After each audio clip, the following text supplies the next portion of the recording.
Okay, would you please introduce yourself? Hi, ma'am. My name is Glenna Manos Ismael. I'm 40 years old. I'm married. I have 3 kids. I'm living in Valenzuela City, Manila. Okay, so what is your educational background? I'm college graduate. What course? Nursing? With license or not? No. No. Okay, so do you have experience abroad? Yes, ma'am. Where? In UAE, Qatar, Saudi.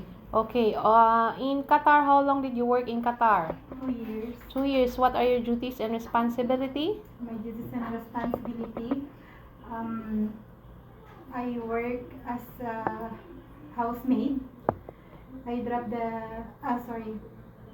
So you take care children, right? Yes, ma'am. How old?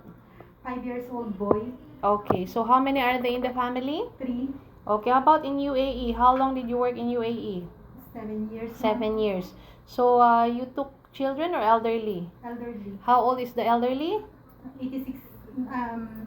90 years old. I'm sorry. Okay, so how many members of the family? 2. Okay, how about in Saudi Arabia? What are your duties and responsibilities?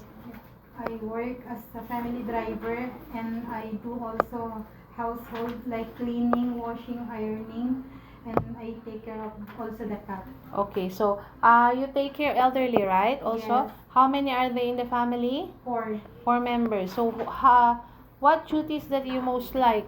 Newborn, children, or elderly?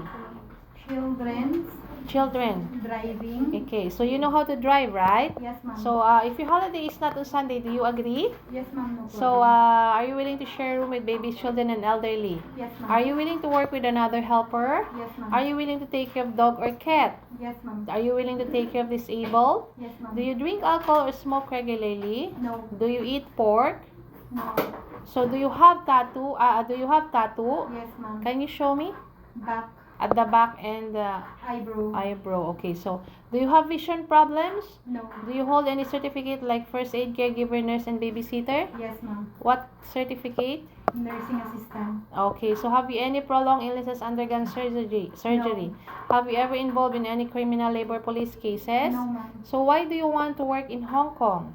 Because as I know, in Hong Kong, it's high salary, and I want to support my children for education. Okay, thank you. Welcome, ma'am. Thank you so much.